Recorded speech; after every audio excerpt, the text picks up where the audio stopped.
Hi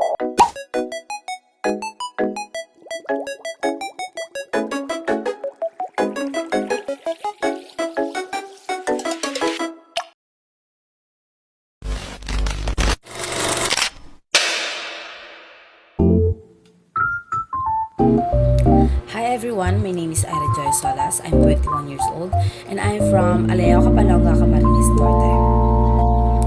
I'm studying at Our Lady of Lourdes College Foundation. Taking a course, Bachelor of Science Information Technology, and as of now, I am third year college.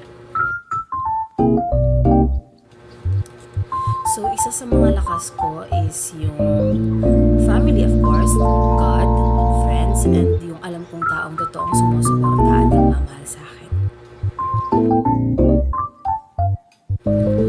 Siguro ngayon, kahinaan ko, maliban sa family, sa school, mga activities na sabay-sabay, and yun lang naman, dun lang naman umiikot yung kahinaan ko ngayon. Yes, I'm a long life learner. As of now, hindi ako yung matatawag na freelancer because alam ko sa freelancer is yung may mga customers na tumatanggap ng projects and dun sila kumikita, at bilang ako na hindi naman masyadong magaling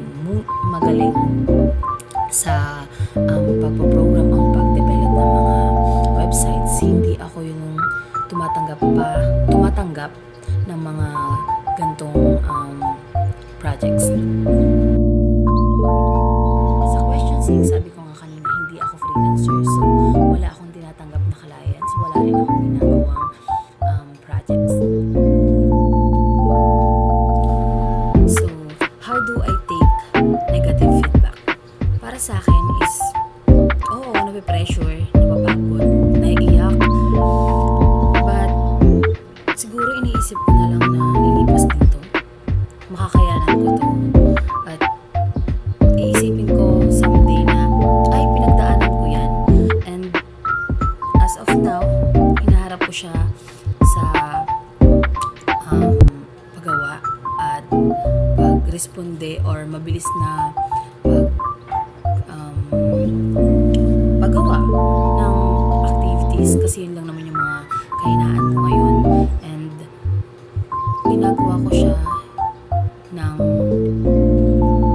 hindi mabilisan, hindi madalian, and basta alam ko sa sarili ko na pag kailangan kong mapasa is kailangan ko siyang mapasa.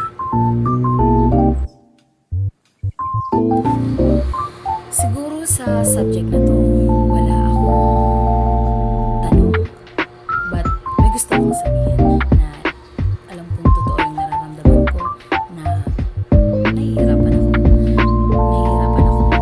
makasabay, nahihirapan akong humabol, nahihirapan ako. Pero as a student na third year college, alam ko naman na hindi lang ako ang nakakaranas. Lahat kami, of course. Hindi lang ako nakakaranas ng gantong feelings na maiiyakan na lang kasi sobrang sabay-sabay po talaga ng mga gawain. So, alam ko sa sarili ko na hindi lang ako nakakaranas nito at marami pang estudyante ang mas nape-pressures kaysa sa akin. So, yun, nasasabi ko lang na tinatry ko pong makahabol sa subject na, at tinatry ko pong intindihin, at tinatry ko pong makapasa sa tamang oras. Pero if hindi man po, sana pumayag po kayo ng makahabol. And yun lang po, and thank you po sa teacher